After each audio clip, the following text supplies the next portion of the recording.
humble beginnings to raising the future, achieving success along the way. We'll never back down, because we are here to race.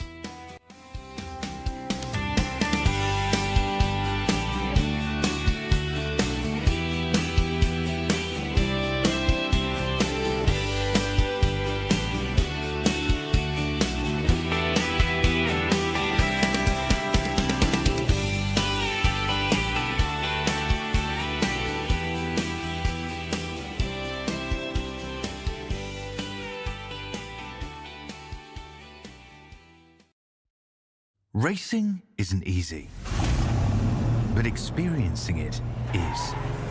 iRacing puts you in the driver's seat with the industry's leading sim racing game. Drive on laser scan replicas of the greatest racing circuits from around the world. Go head to head against other drivers chosen by skill-based matchmaking to ensure competitive racing at every level. Compete across all your favorite series in officially licensed cars engineered to deliver the most accurate driving experience possible.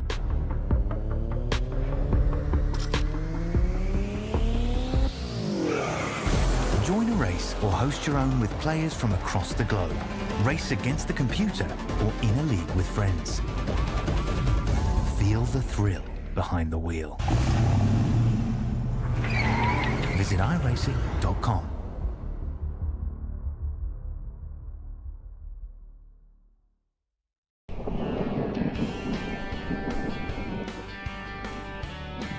To get the most eyes on your vehicle, you need the best that the rest will see. At Lightning Wraps, you get the best at an affordable price compared to the rest. Be sure to check us out on Facebook for more information.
Welcome in, ladies and gentlemen, once again to the Lightning eSports Arca Series and round one, race number 2 of the playoffs. Just getting ready to get things set and underway here in just a moment. Tonight we visit World Wide Technology Raceway, also known as Gateway, and it's going to be pretty fun race, 80 laps. We're gonna go ahead and go down our starting lineup here. On row number 1, Robert Kahn, Truth Hoke. That's gonna make up this front row. Row number 2, Jesse Fox will be joined by Bud Shear. Row number 3 will be Michael Ware and Rusty Jordan. Then row number 4 we'll have Luke Descharnes and Jeffrey Ledford. Then going back to row number 5, we'll have Sean Burke, who will be joined by Oren Russell. Then row number 6 will be Mike Rideout and Michael Chanel.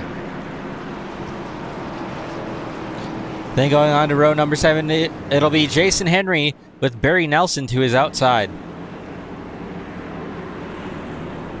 Then in row number 8, we have Sebastian Snell, and I'm not quite sure who this number is, the BC. Then row number 9, Kristen Shriver and Chantel Patel. Then Brandon Cookhausen and Kevin Baker in row number 10.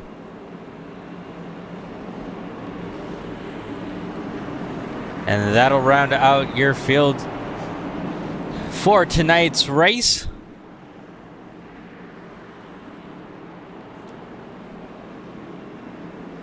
I am joined here by Bryce Shoemaker.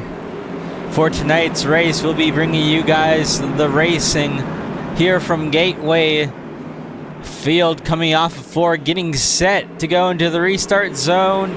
Robert Kahn, Truth Hoke, green flag. We're racing from Gateway.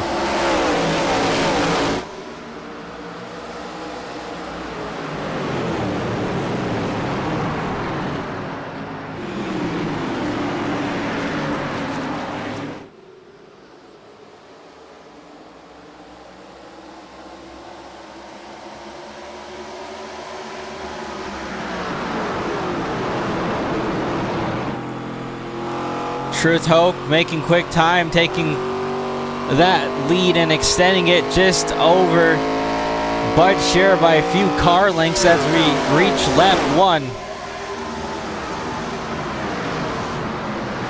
Yes, great start by Truth Hoke. Just a reminder, Truth Hoke, we talked about it last week. He's not in these playoffs, and he's once again racing these leaders. Had a great qualifying spot, started second, jumped at the start, got the lead early. What's important about that is Robert Kahn was on the pole, and he entered this elimination race below the cut line. So Robert Kahn has to have a really good race. He needs the lead laps to get those bonus points just to secure a spot into the next round of these playoffs.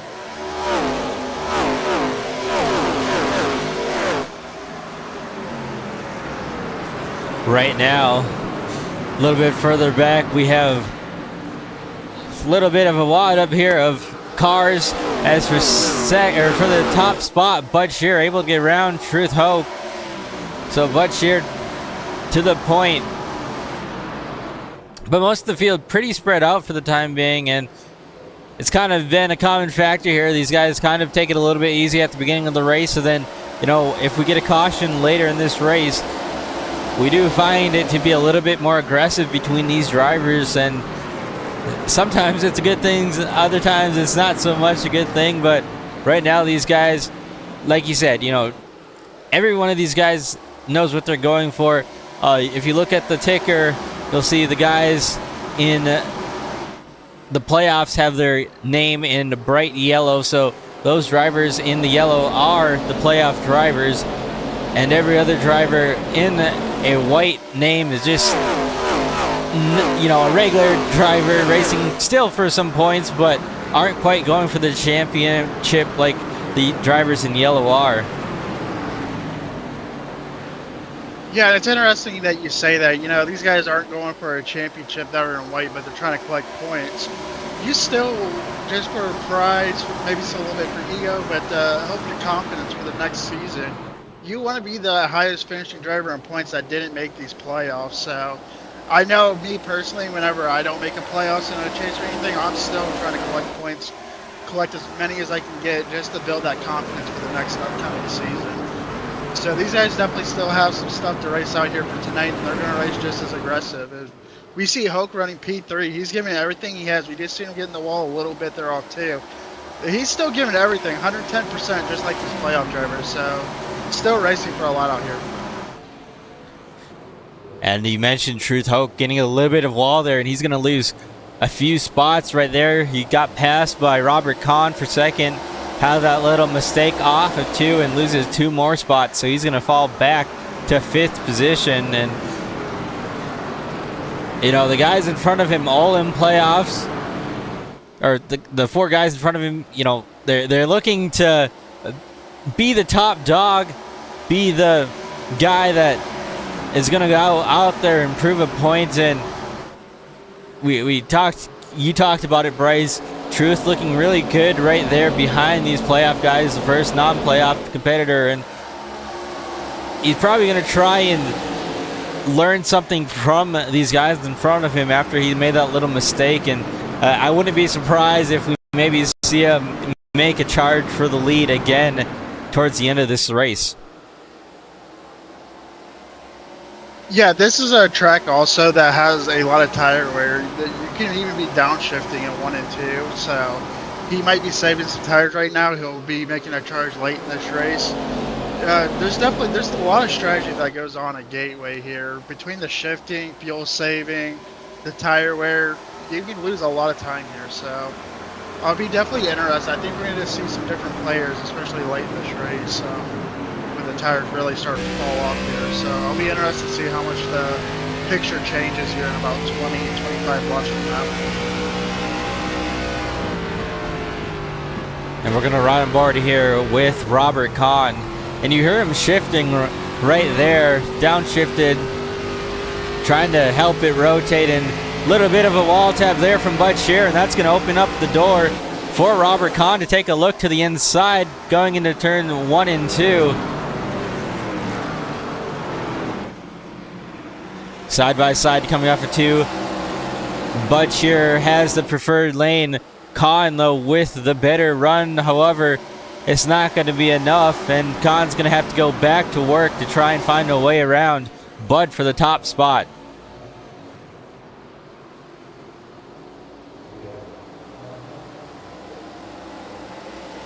Yeah, this track is just so hard to complete the pads. When you get to someone's inside, they just pinch you down.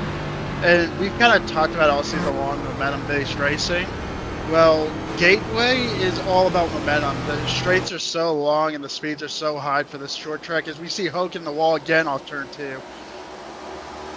More early troubles for the 55. That seemed like it was a lot harder of a hit there for that 55 of Truth Hoke, and that car is definitely not handling the way that he needs it to be handling. Not quite sure if it's maybe a driver issue right there that last time off of 2, or if maybe that was just the car getting away from him, but either way, that was a hard hit off of turn 2.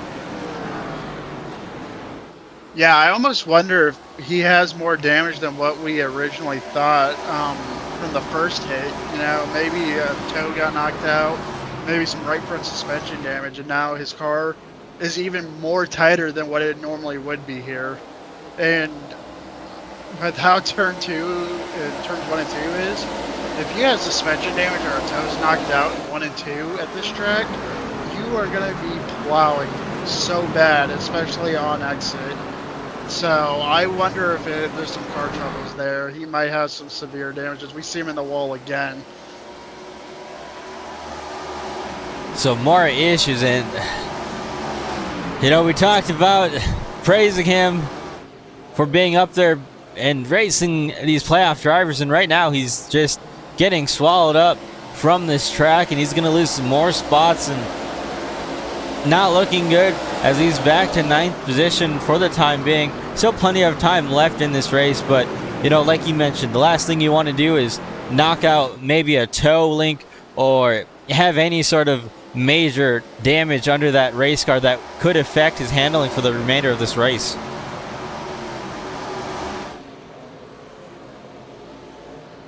Yeah, I'm back to looking back on the battle for the lead between Bud Shear and Kahn. I mean, I feel like Kahn has the better car right now, but he just cannot complete that pass.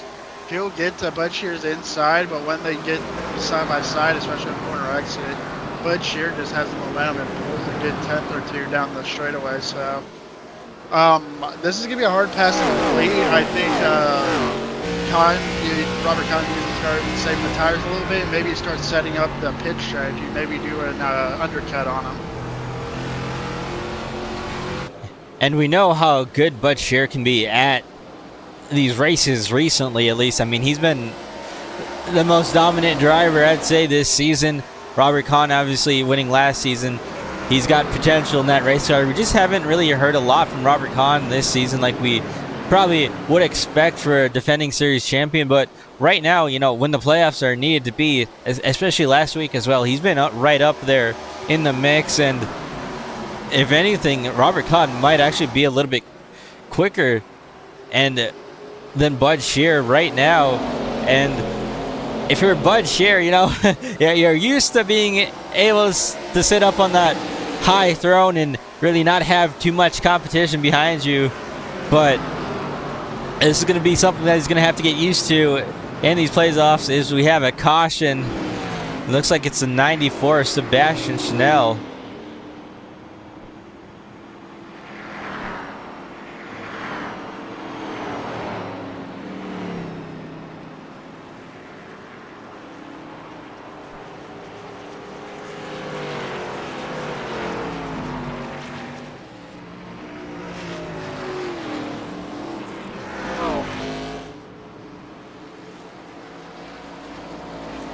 Yeah, it looks like it started with Michael Ware and Rusty Jordan. Kind of almost like a replay of what we were saying 2 weeks ago. Definitely have to take a look on board and see what happened there. And we'll do just that in just a moment here as I try and get it up for us.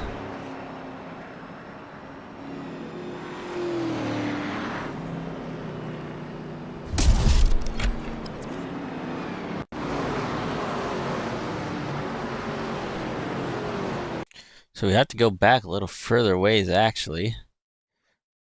And it looks like it actually started in front of him.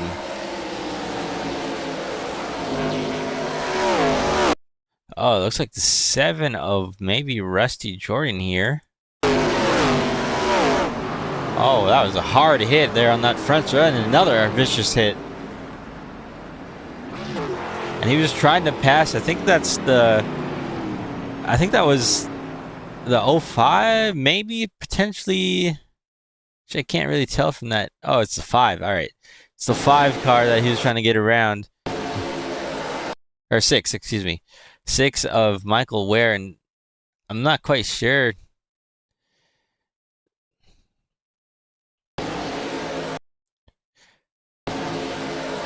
So obviously trying to side draft, and I'm not.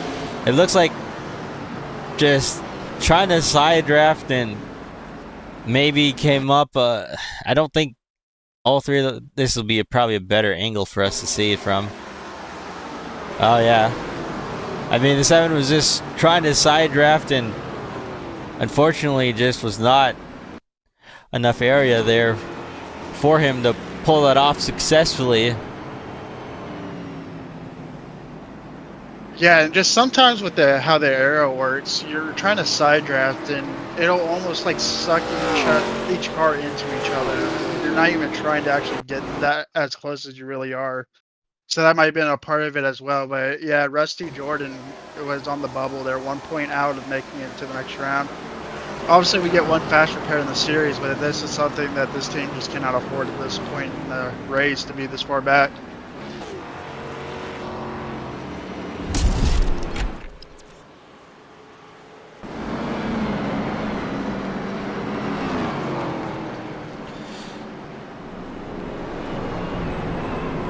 And that's a good thing that, you know, you mentioned that is Rusty Jordan was a little bit further back in the pack. And when you're a little bit further back in the pack, you kind of got to be more aggressive, whether that's, you know, because you're not as happy with where you are at, you know, being in, you know, at the racetrack, whether it's the racetrack you don't like, or maybe it's qualifying where you maybe miss the line by just enough to where it puts you back further back there.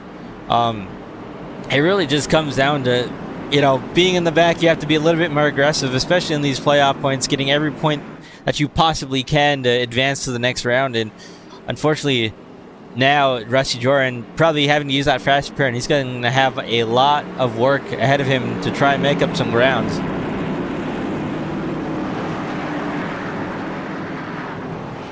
Pace car off of 4, pulling down. Robert Kahn, Bud Shear once again making up the front row. Green flag in the air. We're off and racing once again. A good restart there by Bud, but an even better restart by Robert Kahn. Trying to stick with him on the high side, not able to make it work. A little bit of a moment there off of turn 2, and The top two going to pull away from the rest of the field by just a few car lengths down the back straightaway.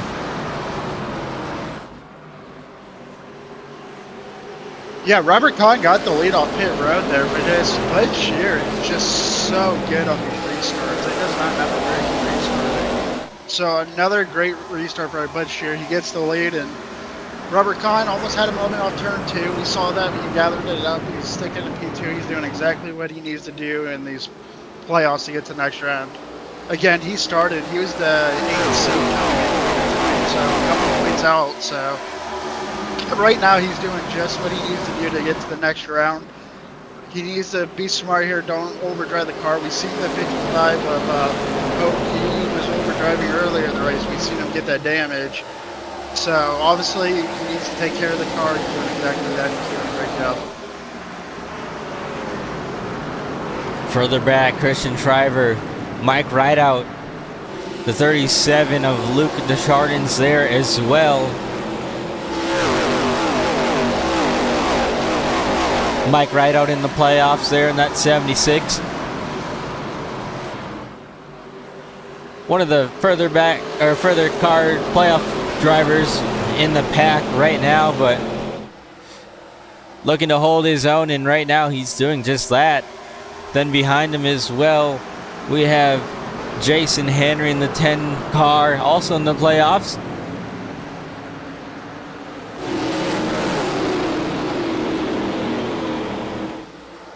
Now, Bryce, the question is going to be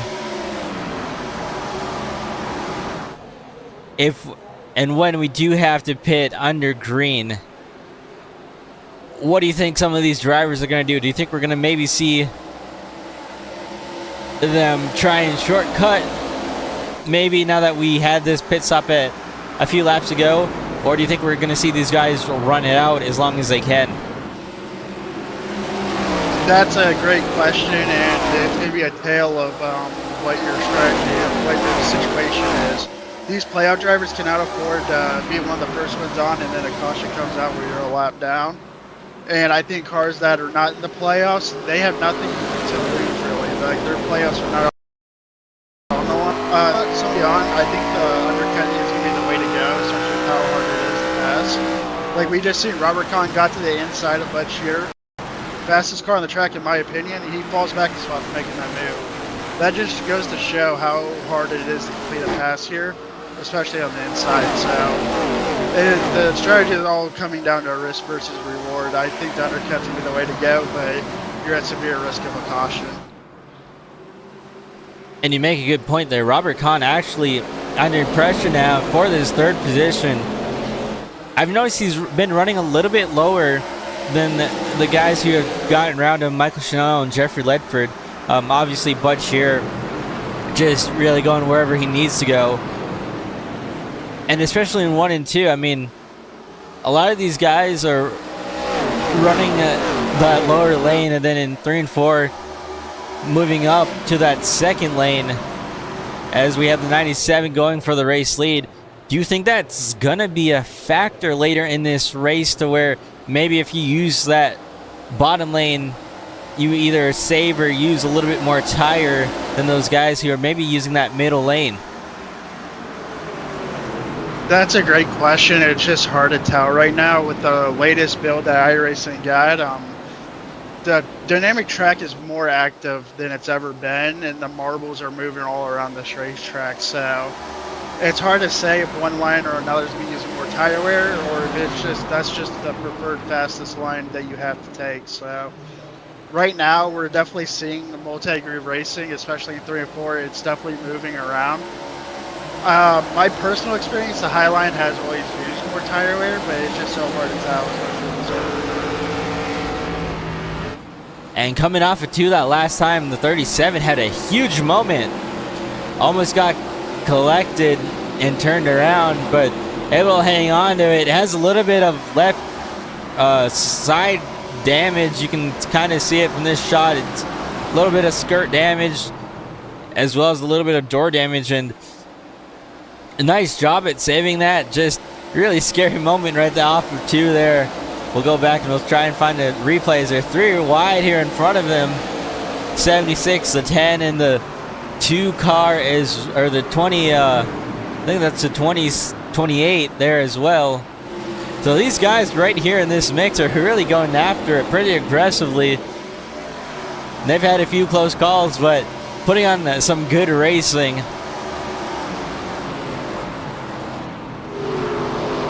Yeah, I was talking about the dynamic track. And this is the raciest I've ever seen Gateway here. They're putting on a good show. We're seeing it the very bottom, the topish line at Gateway. It's really all providing good racing. Each line's working. We're seeing 2, 3 wide racing. So good show back there. You know, they're all getting bunched up because of the dirty air. So they're not being able to get on the throttle as quick as they want. They're getting loose off. So they have the worst cars out here right now because of that dirty air, and it's just providing some great racing here.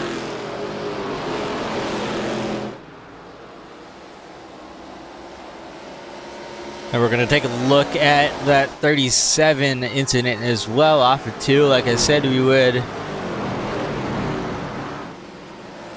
So going into the corner here, looks like the 91 may have gotten in there a bit hot and gotten into the left rear of the 37, and a great save by Luke to hang on to it. Still hanging on to it, coming off of turn 2 down the back straightaway. He lost multiple spots, and those guys just trying to get around him, trying to get every position possible. Did a nice job at hanging on to it. A little bit more contact from the 28 to the 91 going into turns 3 and 4, but overall that could have been a lot worse than what it was, and great job by those guys to hang on to it.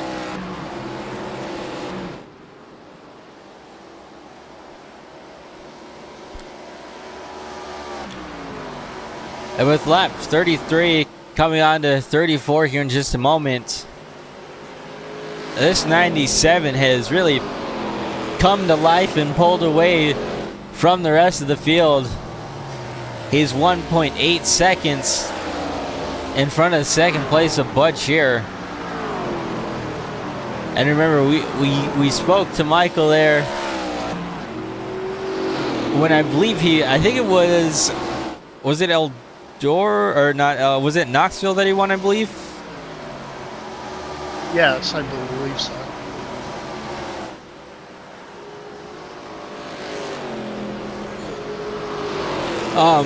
And you know, with that win at Knoxville, it definitely is a different track, way, you know, unique track from what we experience on this schedule, with it being a dirt track.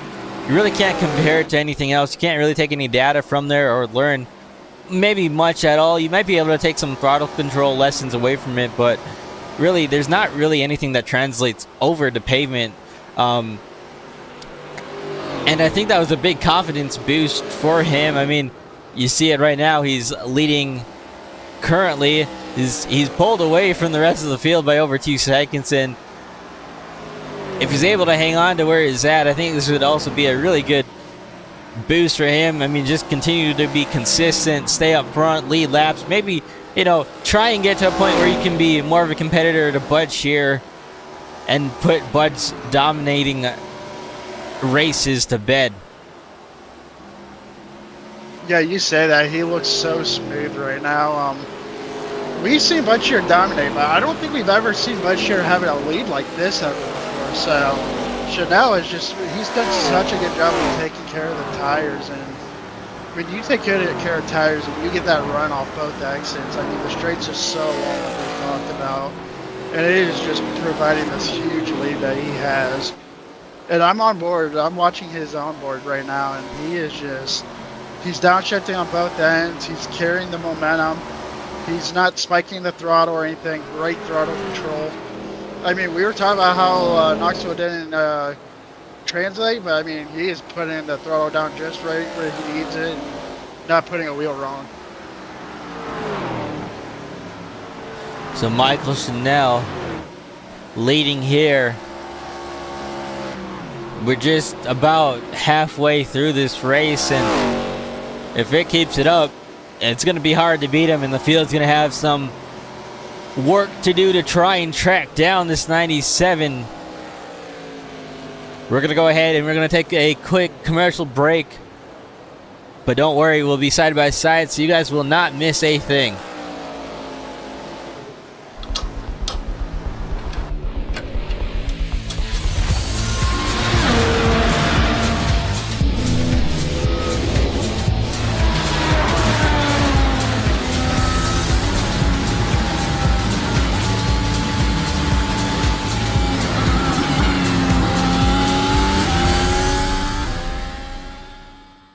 From humble beginnings to raising the future, achieving success along the way. We'll never back down, because we are here to race.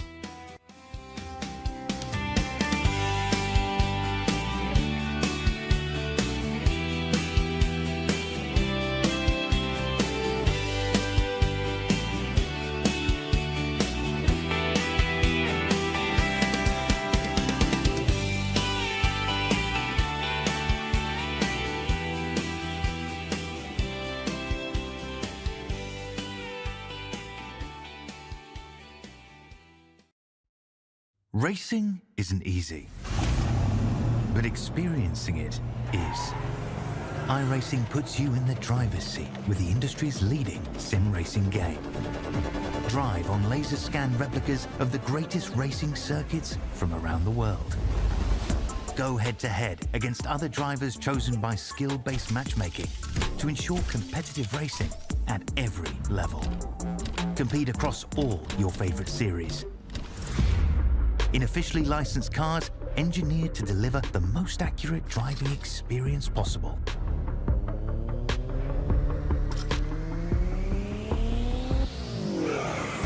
Join a race or host your own with players from across the globe. Race against the computer or in a league with friends.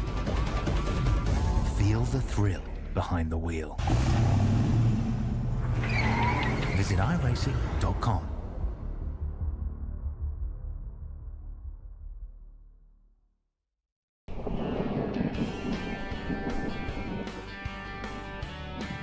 To get the most eyes on your vehicle, you need the best that the rest will see. At Lightning Wraps, you get the best at an affordable price compared to the rest. Be sure to check us out on Facebook for more information.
Seven.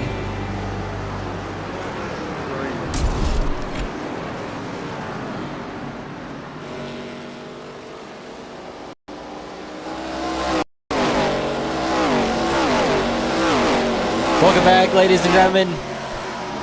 Lightning eSports Arca Series live at World Wide Technology Raceway.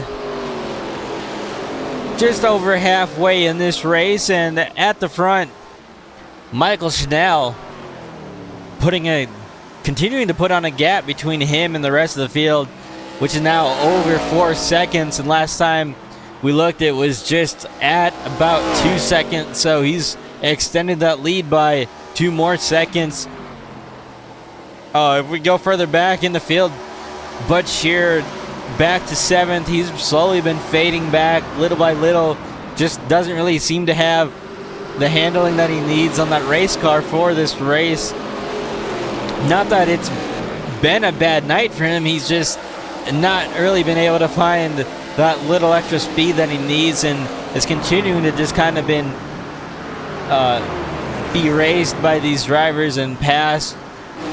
every handful of laps. So Bud's definitely got some work cut out for him.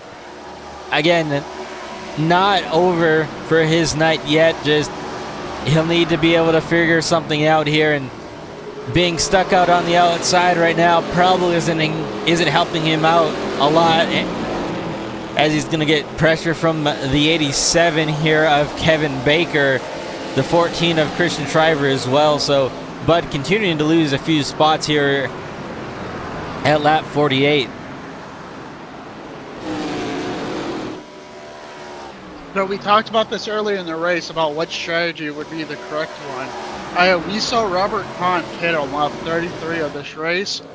I'm not sure if he can make it to the rest. Maybe the fuel window opened on lap 33.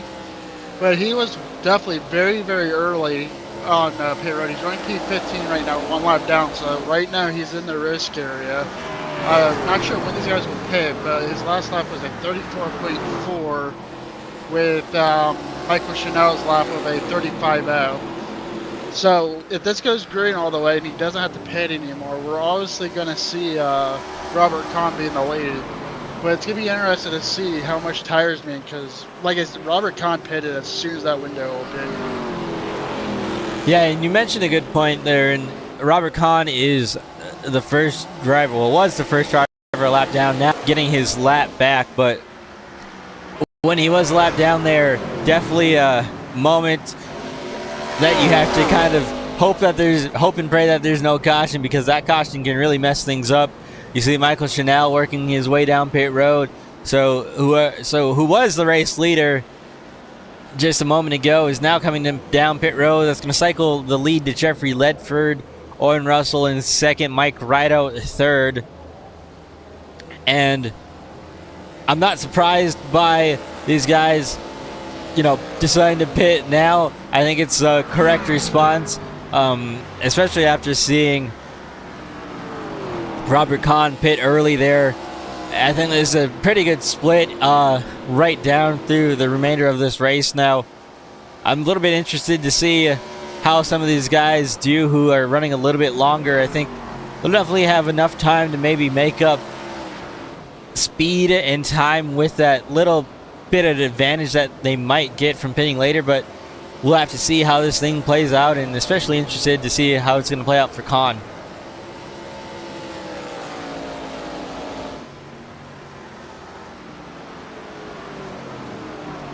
Yeah, Robert Kahn right now just exited turn 2, while Michael Chanel is in the middle of 1 right now. So definitely a gap to make up. He has the fresher tires.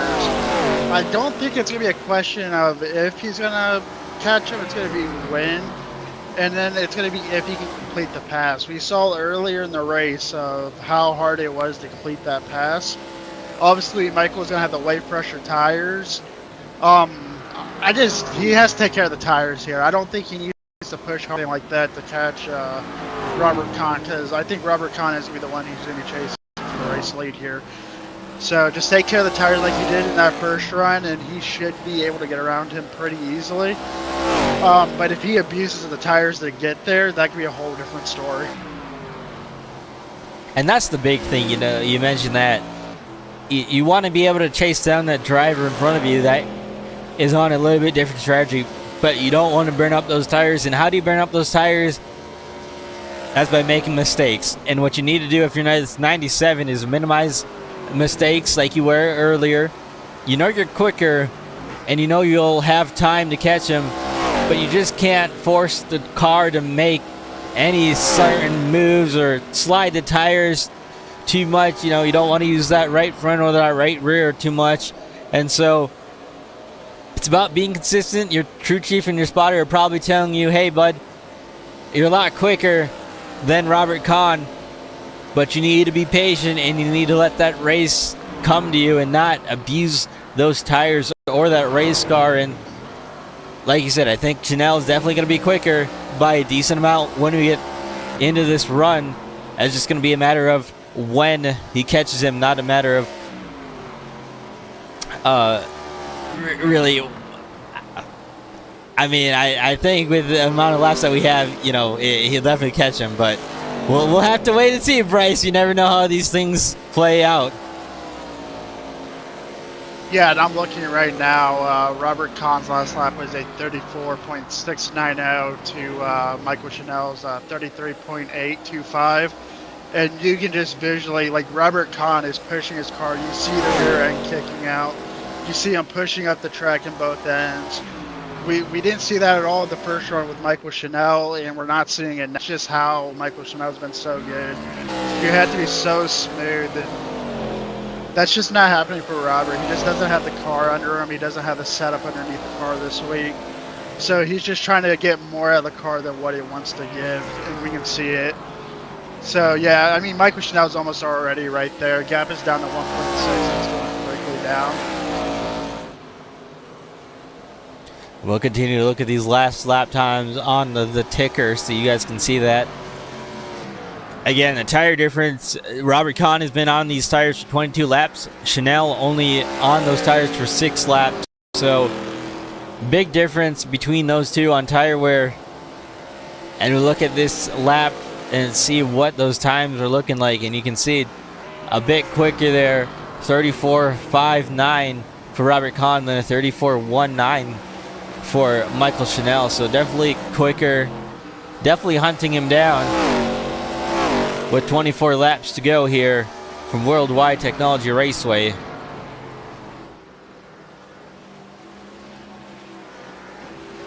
Yeah, and you want to think about it with this track, with how long the straights are. There is a little bit of a draft, so I think once Michael Chanel gets a little bit closer, he's also going to be a little bit quicker as well down the straight. So we're going to definitely see that pickup as we're about to see a battle for the lead here in the next lap. Another good set of corners by the 97 here as he closes in on the back bumper of the 21. Oh, and the 21 actually going to come down pit road again. So Robert Kahn coming down pit road. That's going to cycle it to Michael Chanel, who's now going to be way in front of the field. About 6 seconds to second place. I'm not quite sure if Robert Kahn may have had, I'm not sure if he has an issue or if maybe they didn't fill that car up all the way when they pitted. I'm not quite sure.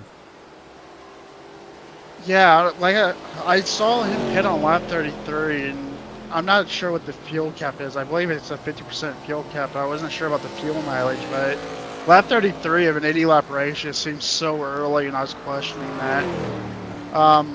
This definitely hurts him.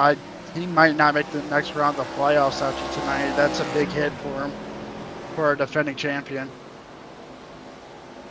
Now he's sitting 1 lap down, the first car a lap down, but he's back in 17th position.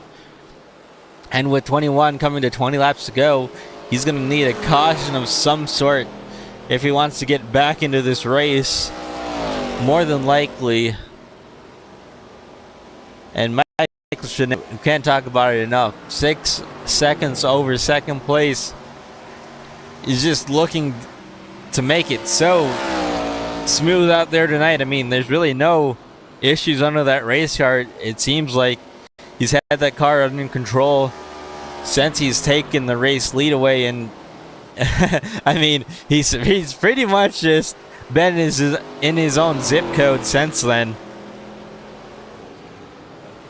Yeah, this should be a wake-up call for the field. I think we talked about it during New Hampshire in the first race of the playoffs. So talking about Michael Chanel and how white he's been all season. You give him a race like this where he puts in even more dominating performance than Bud Shear's done. He's going to put himself up there, top 3, maybe even top 2 in championship favorites later on here in the playoffs. So we talked about non-playoff drivers and confidence for the next season. Well, we just gave Michael Chanel the most confidence in the playoffs, and that can make him the most dangerous driver in the field.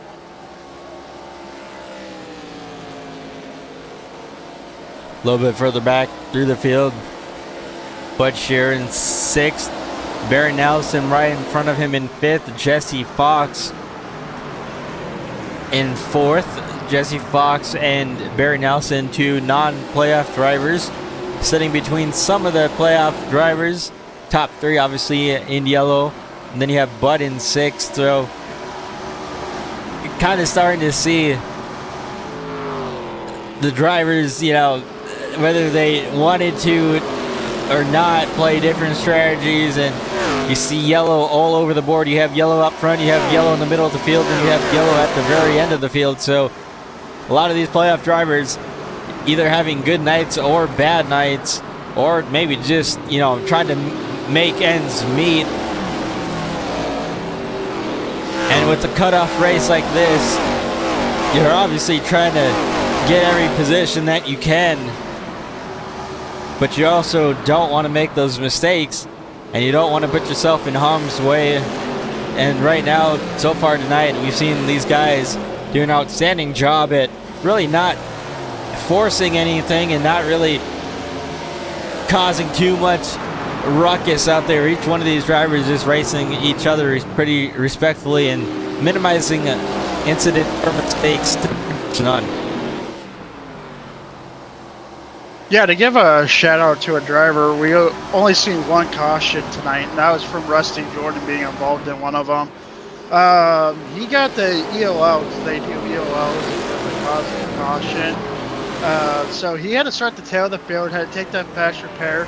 He's clawed his way back up to P10 here, and he's looking pretty fast. He can gain another spot or two. I'm not sure if this will be enough to get him into the next round of the playoffs, but he's given a great drive out of this car with how hard it is to pass here. He's gotten himself back in the top 10, so get back up to 8th here. Can't sit and win that tonight. He gave it everything he had. If he makes it, he's going to be proud of this drive. But if he doesn't make it, he gave it everything he had tonight after what he's gone through. Have 14 laps to go. Rusty Jordan trying to make the next round. He's got 2 spots in front of him here. And right now, trying to push his car to his limits. Just trying to get on through. He's going to take a look to the inside of Luke there. Remember that 37 had that big moment off. Luke going to give him a bit of room and allow Jordan to get around. So now Rusty Jordan going to go to work on that 76 of Mike right out in front of him. He's going to have to catch him a little bit first, though.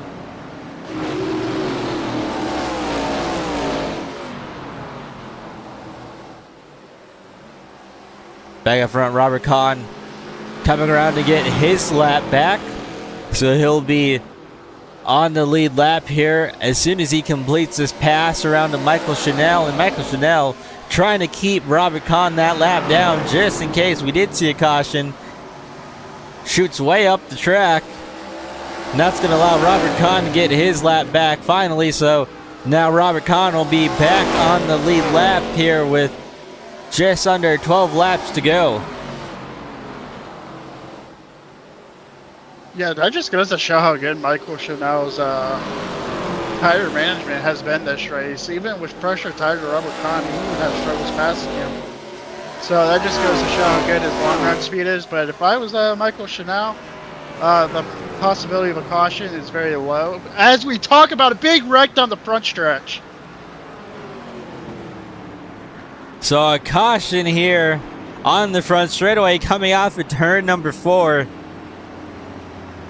It's going to involve the 37, the 14, and I believe maybe the 5 as well.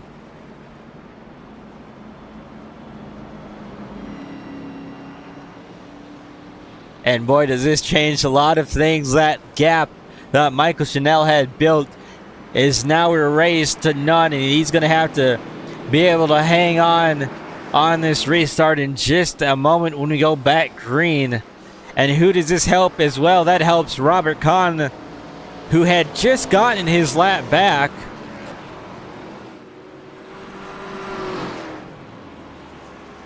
Yeah, this just changes everything. Playoffs are on the line. Elimination night. Everything's on the table. I feel for Michael Chanel. He did everything right, but he's going to have to put on the most aggressively, defensively driving he's ever done, if that made any sense. Obviously, we're gonna pit for tires here. And like you said, Robert Kahn had just gotten his lap back. That couldn't have worked out any better for him. So his hopeful chances of defending his title are still alive after this. And I think I jinxed the field there when I was just making it come out how unlikely it was to get a caution. Well, jinxed it or not, this is going to be a heck of a restart for some of these drivers, and he's going to have Bud either to his outside or pretty close behind him, and Bud's one of the best guys when it comes to restart, so he'll definitely have his money worked out for this restart. But let's go ahead and take a look at this incident coming off of turn 4.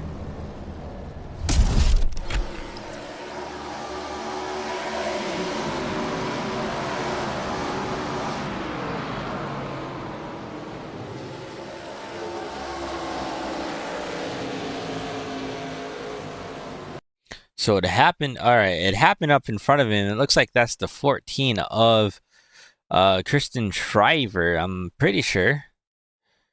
Oh, actually, it began with the 1 of Orton Russell. The 28, okay. Of Barry Nelson, and it looks like Orton Russell might have not known that Barry was to the inside. Contact there sent Orrin Russell back up in front of the track into Christian Shriver, who then, unfortunately, the 37 just got collected trying to get through that. How many times do we see that these late race elimination races involve playoff drivers? That's actually crazy. Orrin Russell was the last driver in on point, so this is big playoff implications. And with this wreck happening, we've had 6 drivers stay out as well. So this whole script is just completely flipped here. Hard hit right there for the 14 of Christian Shriver. Orrin Russell, again, just unfortunately, just because you're a playoff driver does not mean you're safe.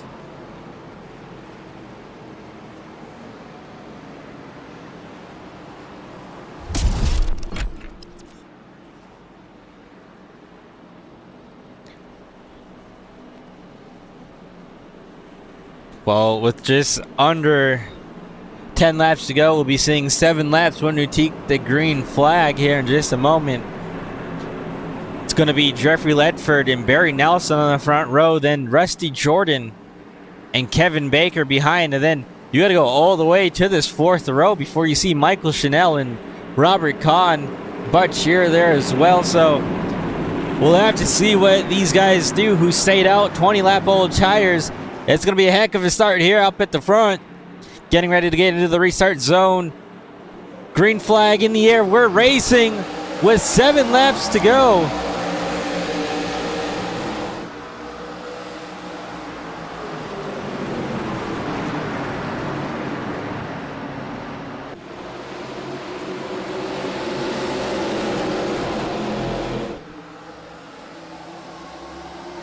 Chanel trying to get through the field. Robert Kahn there as well, up to 4th position, slated in there below the 87. Might have used a little bit of the door to get around him as well. And back up at the front, Ledford Nelson racing for the race lead and what could be the race win.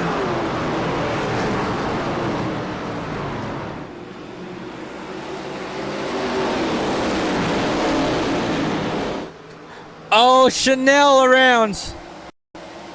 What He a save by saved Michael it. Chanel. He saved it, but he lost all those spots. And that's going to be a heartbreak for him unless we get another caution, because he is now way back there and probably does not have any shot to win. Oh, and we're wrecking once again. That's the 94 of Sean Burke.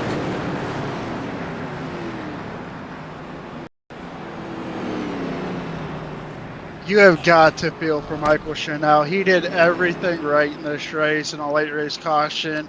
He only entered this race 1 point to the good, and he's all the way at the back now. So you just got to feel bad for him. These are what the playoffs can produce, elimination nights. We've talked about it all season long. And we talked about it last week in the post-race show about how physical if we got a late race caution. And now we're about to have another one. It's going to probably be a green-white checker. We probably haven't even seen the most aggressive racing we've seen all season long yet. And I'm right there with you. I feel for Michael Schnell. Back to 15th now after that. A little bit of contact from, I think it was the 87. Sent him to the inside, and a great save by him, but unfortunately lost all that track position. And now he's going to be way in the back of this pack with just a handful of laps to go, and I don't think he'll have a shot at the race win, but it's just going to be heartbreaking for that 97 team who looked to be doing everything just right. And like you said, a late race caution, aggression level goes up, and unfortunately things like that are a possibility. And we'll have to see how the points look after the race, but Michael Schnell getting the worst end of that.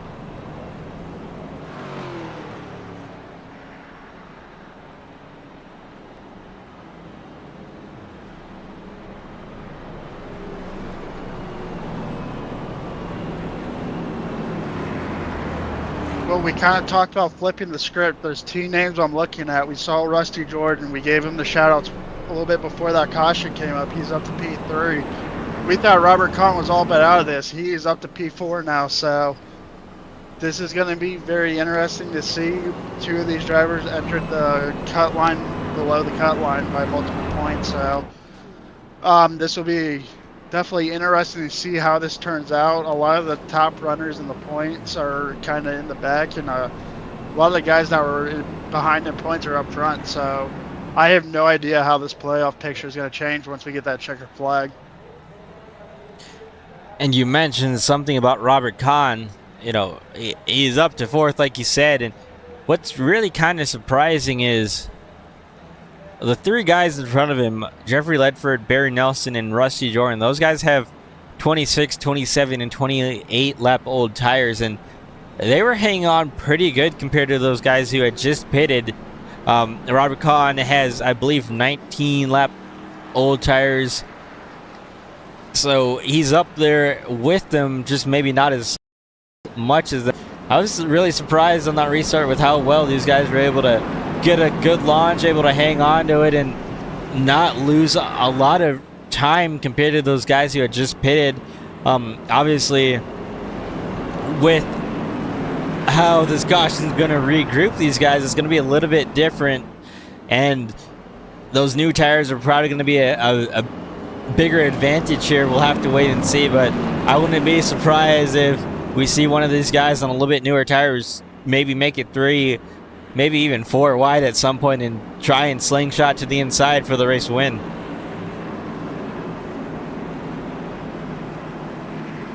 Yeah, I'm going to be interested to see how these guys play it out, especially these playoff drivers. Like I said, the whole playoff field is like kind of flip-flopped right now.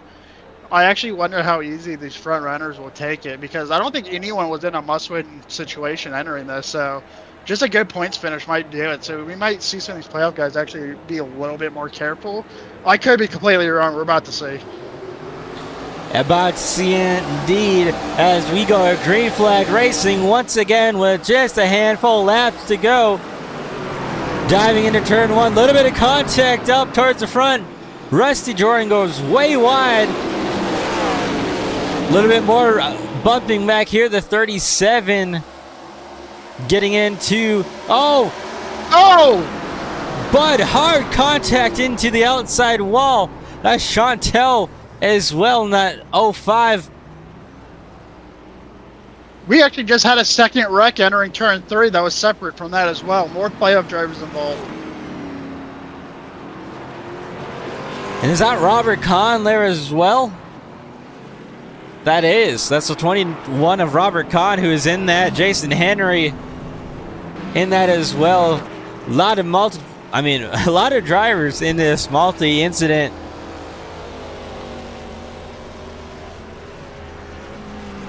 Oscar, we just keep on having this great flip back and forth. I don't even know what to think anymore. We thought Robert Kahn was good, and now he's out of this race, I think.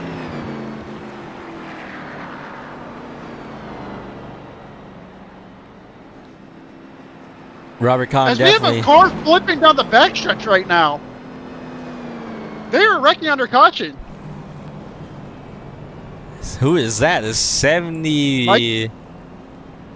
Mike Wright out in the 76 went barrel rolling down the backstretch.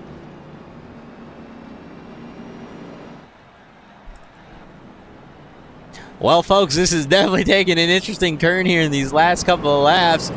Multiple incidents taking place. And we have a car flipping as well. We got a lot to go over here in this little bit of time.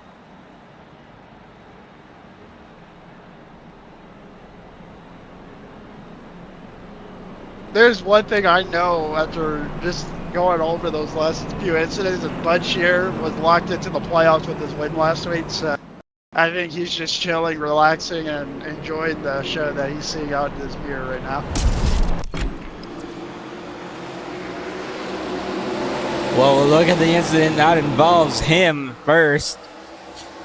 So coming down the back straightaway, it looks like the 05 in the 93 got hooked together here on the back straightaway.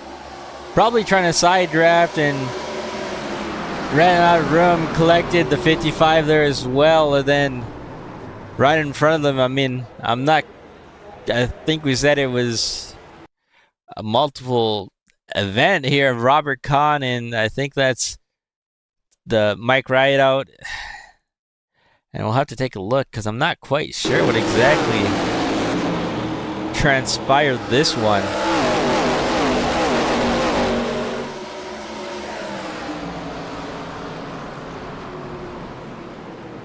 Oh, the 94 just... I don't think I have any words for that. Got a little he bit got of... punted into the corner, yeah. Yeah. A little bit of it from the 14 and then... Kind of surprised. Yeah, I mean, I don't really think there's much he could have done. He was kind of already up to speed, and that little bit of boost when trying to slow down caught him back up and through the grass, through the field, and collected the 21, the 10, and the 76 as well. So that was a first incident here right in front of them with Bud and Chanel, and then these guys right here as well. Then the 76 went like barrel rolling down the backstretch the next time by. I have no idea what started that. I'll take a look at that, and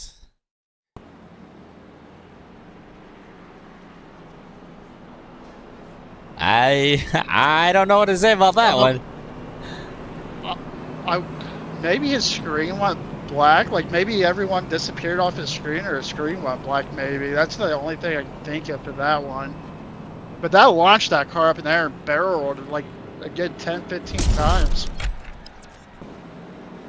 Yeah, it was pretty interesting to have happened down the back straightaway. And again, that was Mike Wright out there in the 76. Not entirely sure if there might have been some issue on board that race car to have that happen, but that was pretty interesting. That was a pretty interesting lap for the whole field right there. I mean, I feel like just about every driver there was involved in some issue one way or another, and definitely gonna want to take that lap back, I think. And you know, in just a handful of laps here, things have completely changed everywhere in this field, and coming to take the green flag, we'll have to see if this restart changes anything more.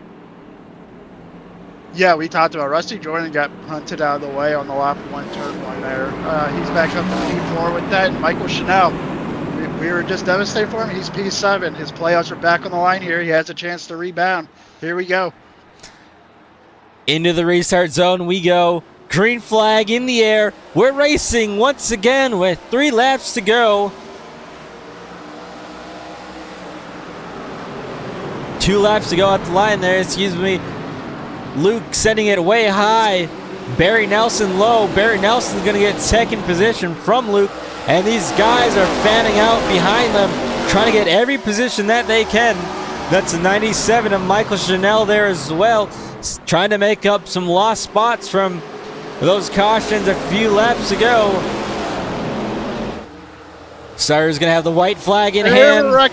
And we're wrecking again at the start-finish line. We're still green. We're still green. The field's wrecking on that front straightaway and no caution yet. Jeffrey Ledford's going to lead them around. Barry Nelson has one shot at it. Sends it in deep, just not enough stick. And coming off of turn number 4, Jeffrey Ledford sees a checkered flag, and he'll win here after a wild turn of events at the finish here at World Wide Technology Raceway.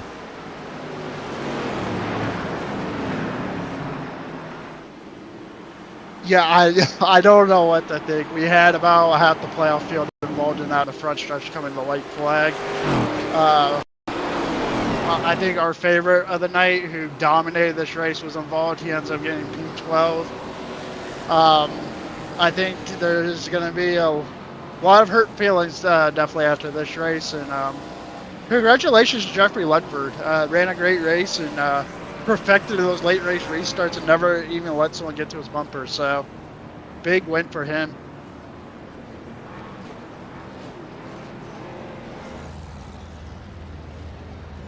Ledford only entered this race 2 points to above the cut line, so definitely did exactly what he did. He got that winning in. He doesn't even have to worry about points if there was any bonus points that could affect anything. He is locked into the next round as well. And Jeffrey gonna burn it down on this front straightaway after a unique finish here in these last couple of laps. He's able to survive and capitalize on the field and not get into anyone or anything, and able to go through here in these playoffs.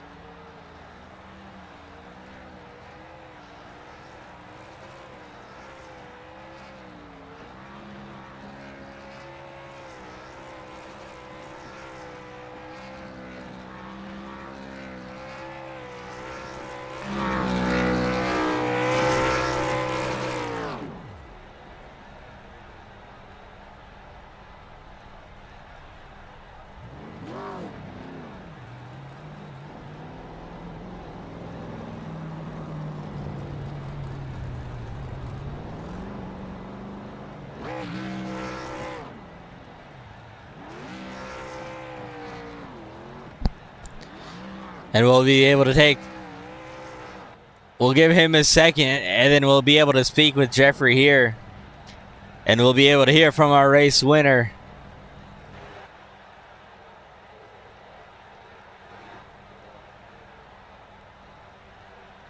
And he's going to park it on the front straightaway. And Jeffrey Ledford. Oh, what's up, guys? Congrats on the race win. That was a wild finish there. You're able to hang on to it and come through with the victory. What really was that like for you as those last couple of laps and those last restarts kind of winded down? Every time I was getting a restart, I'm like, okay, this could be it. This could be it. And second place, man, Barry was just getting a real good entry on one.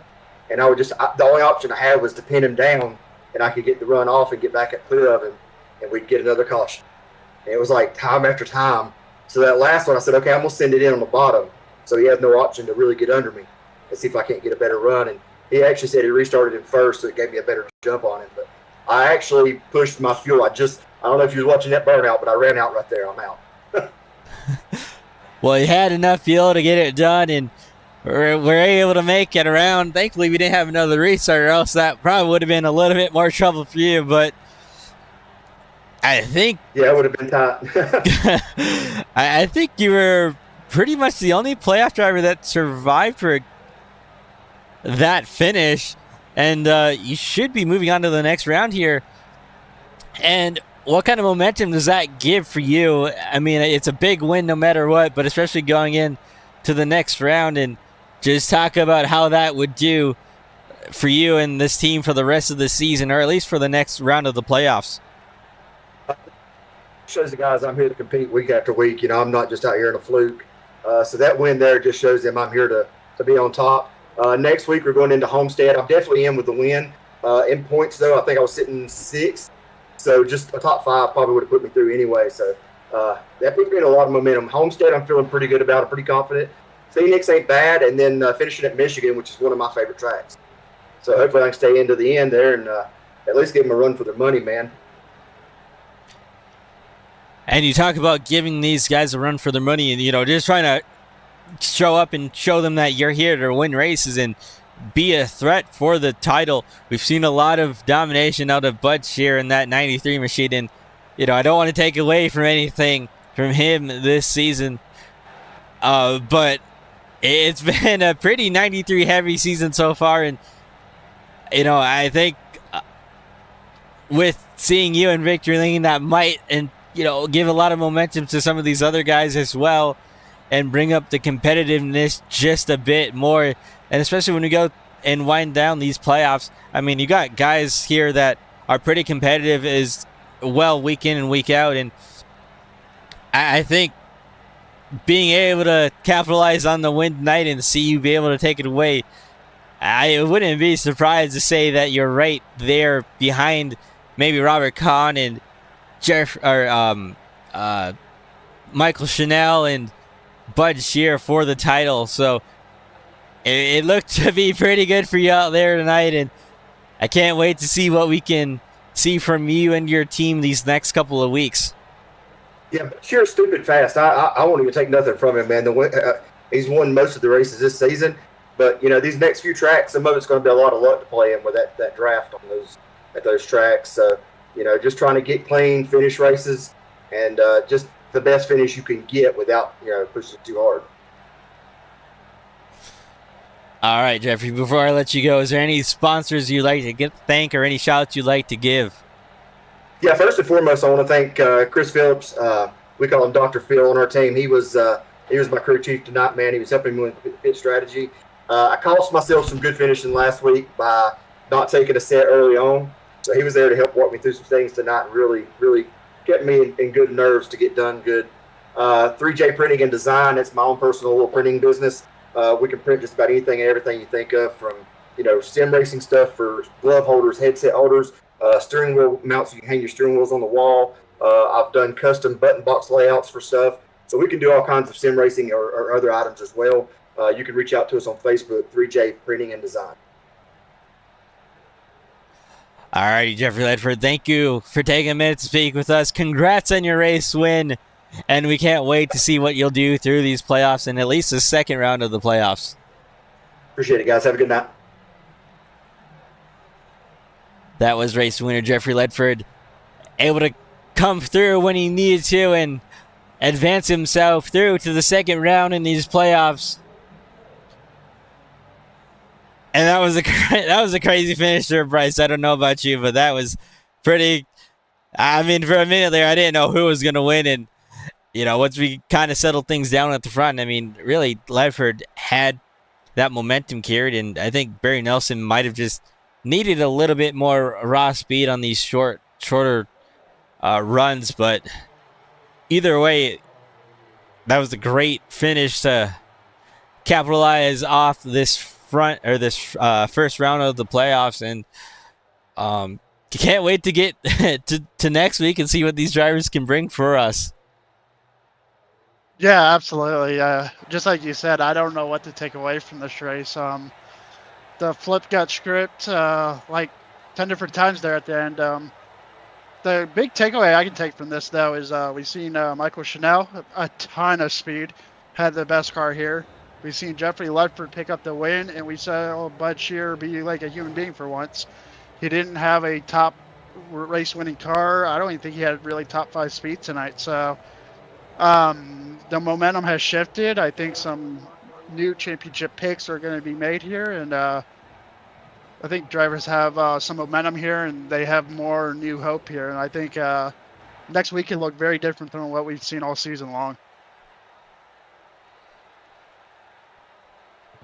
Next week being a Homestead Miami Speedway, obviously that'll start off our second race in or our first race in the second round of the playoffs, and we're gonna go ahead and we're gonna get some other drivers in here. We're gonna get Barry Nelson, who finished second, and Bryce, I'll let you take that one away here. Sounds good. Standing here on pit road with Barry Nelson finishing P2. We know the last 10 or so laps were crazy. Just tell us how your night went and how we got there. I just started in the back, qualified like junk. You just had to work your way up through there, make some smart choices and hold on for the ride.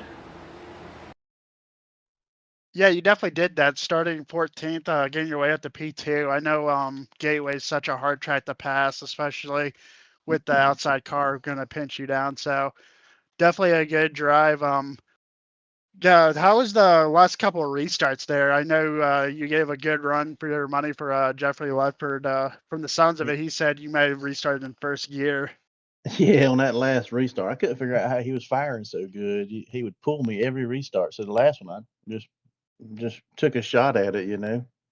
Well, started in first, but I think me and him were on equal tires. Had pitted at about the same time, and I was actually getting worried because I was like 3 laps of fuel left.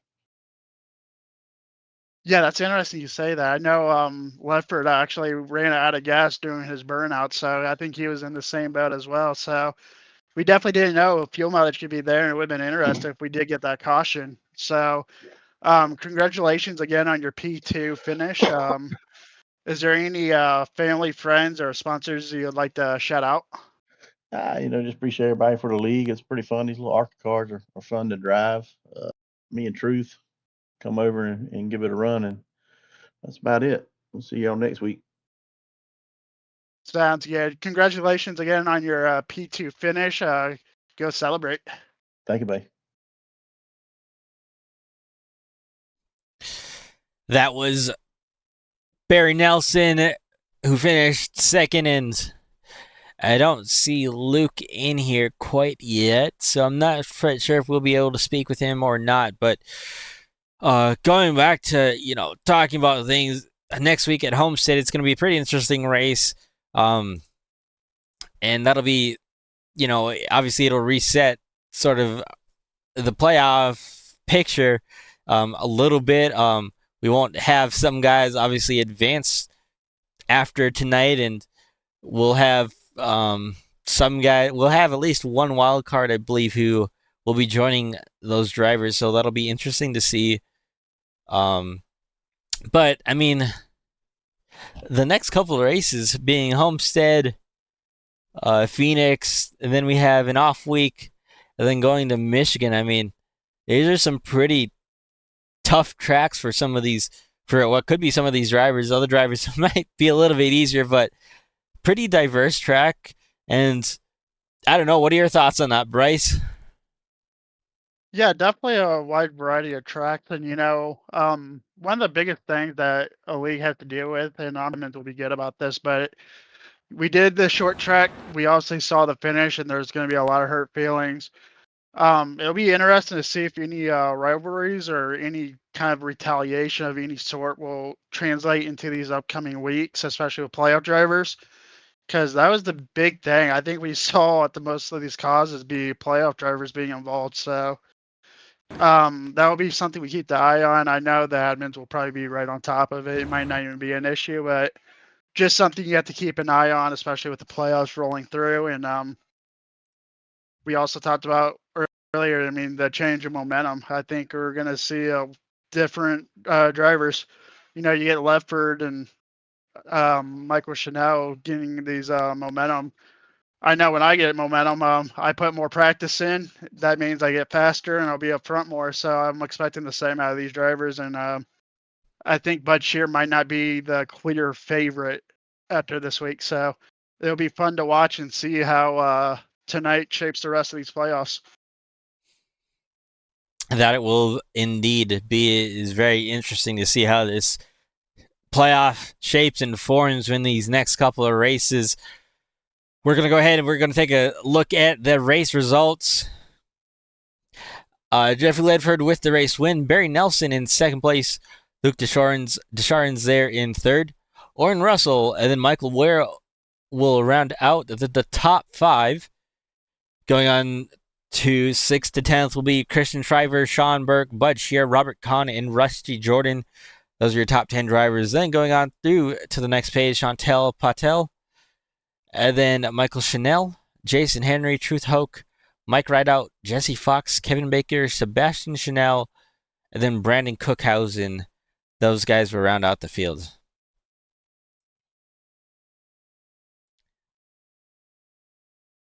And like we were just saying about Homestead, that'll be next week, same time, same place. Thanks again for joining us here from World Wide Technology Raceway, also known as Gateway. I'm Oscar Jensen. This is Bryce Shoemaker, and Bryce, I don't have anything else more to add. Neither do I. Eventful race. It was definitely a fun watch, and congrats to Jeffrey Ledford again, and can't wait to see what happens next week. All right, and with that, guys, thank you again here from World Wide Technology Raceway once again for the Lightning eSports Arca Series. It was a heck of a race, a crazy finish. Congrats to Jeffrey Ledford once again on being able to capitalize and get the race win. We'll see you guys next week for the beginning of round 2 in this championship hunt. And until then, enjoy the rest of your evening or day, guys. We'll see you later.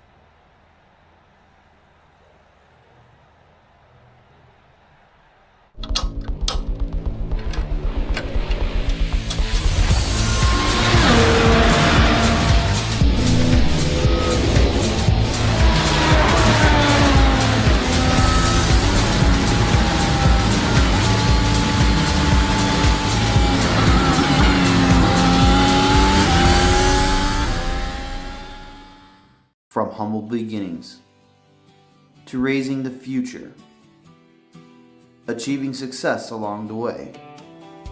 We'll never back down, because we are here to race.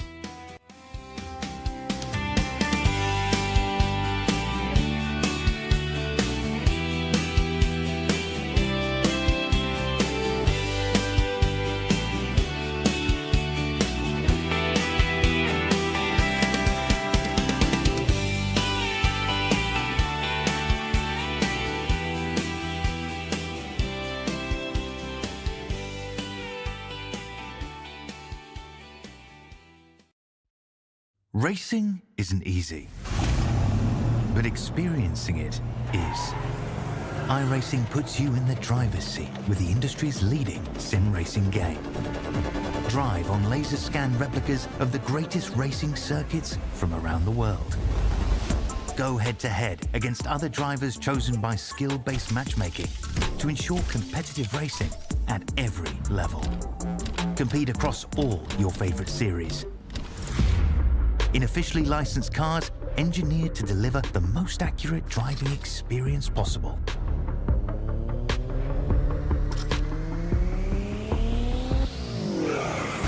Join a race or host your own with players from across the globe.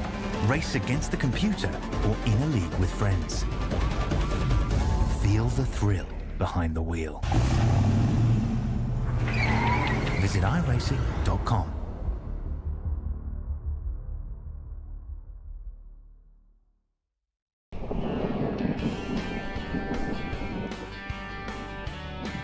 To get the most eyes on your vehicle, you need the best that the rest will see. At Lightning Wraps, you get the best at an affordable price compared to the rest. Be sure to check us out on Facebook for more information. Sometimes